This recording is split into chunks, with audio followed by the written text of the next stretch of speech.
নমস্কার বন্ধুরা, welcome back to my channel PK kitchen house. কেমন আছেন আপনারা সবাই? আশা করছি আপনারা খুবই ভালো আছেন। আমিও ভালো আছি।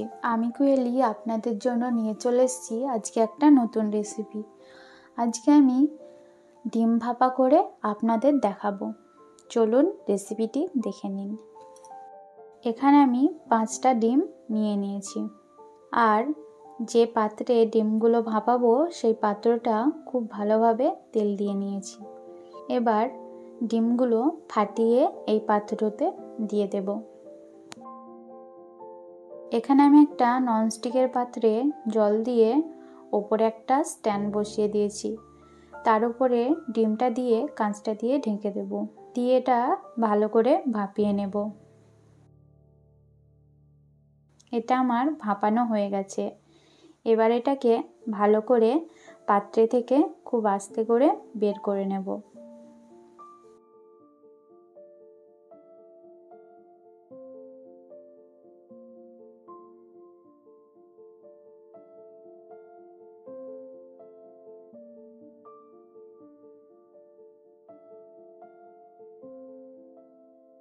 এবার এই ডিমটাকে পিস পিস করে কেটে নেব।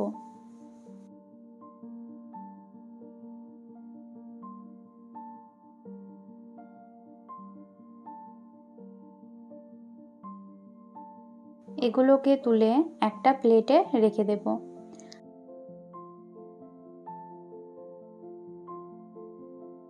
আর ফ্রাইং প্যানে দিয়ে দেব আবারও কিছুটা পরিমাণে তেল, দিয়ে এইগুলোকে খুব ভালোভাবে ভেজে নেব। এগুলোকে আস্তে আস্তে ভালোভাবে ভেজে নিতে হবে। এই রেসিপিটা একেবারে নতুন, এটা কিন্তু খেতে অসাধারণ হয়।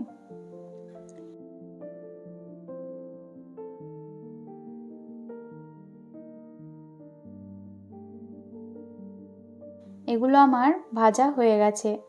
এবার এগুলোকে তুলে একটা প্লেটে রেখে দেব। ডিম ভাজার পরে যে তেলটা ছিল তাতে দিয়ে দেব কিছুটা 5 ফোড়ন আর একটা তেজপাতা, আর দেব আদা, রসুন, পেঁয়াজ, জিরে, লঙ্কা বাটার একটা পেস্ট, দিয়ে এটাকে খুব ভালোভাবে কষিয়ে নেব যাতে এর কাঁচা গন্ধটা চলে যায়। আর ওপর দিয়ে দিয়ে দেব 1 চামচ কাশ্মীরি লঙ্কার গুঁড়ো, এটা লাল হওয়ার জন্য।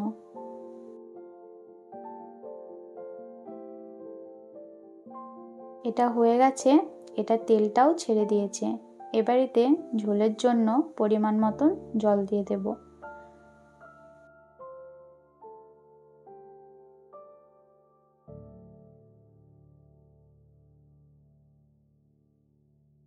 এবার এতে দিয়ে দেব হলুদ আর লবণ, দিয়ে এটাকে খুব ভালো করে ফুটিয়ে নেব।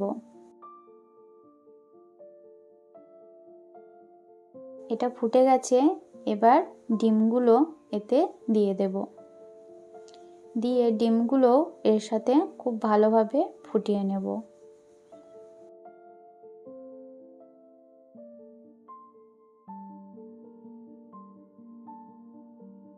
এটা আমার রেডি হয়ে গেছে।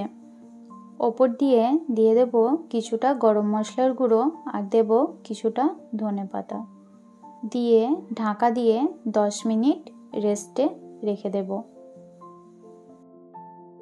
এটা আমার একেবারেই রেডি। গরম গরম পরিবেশন করে দেব ডিম ভাপা। আমার এই অল্প উপকরণ দিয়ে ডিম ভাপার রেসিপিটা কেমন লাগলো আমাকে অতি অবশ্যই জানাবেন। রেসিপিটি যদি ভালো লেগে থাকে একটা লাইক আর একটা শেয়ার করে দেওয়ার অনুরোধ রইল। বন্ধুরা, আপনারা যদি আমার চ্যানেলে নতুন হয়ে থাকেন তাহলে প্লিজ চ্যানেলটিকে সাবস্ক্রাইব করে দেবেন, আর পাশে থাকা বেল আইকনটি অবশ্যই ক্লিক করে দেবেন আমার পরবর্তী ভিডিও নোটিফিকেশান সবার আগে পাওয়ার জন্য। আর ফেসবুক থেকে দেখে থাকলে পেজটিকে অবশ্যই ফলো করে দেবেন। ধন্যবাদ শেষ পর্যন্ত আমার সাথে থাকার জন্য। ফিরে আসছি আর একটা নতুন রেসিপির সাথে। ততক্ষণ সুস্থ থাকবেন, ভালো থাকবেন, নিজের খেয়াল রাখবেন। এখন আসি, টাটা।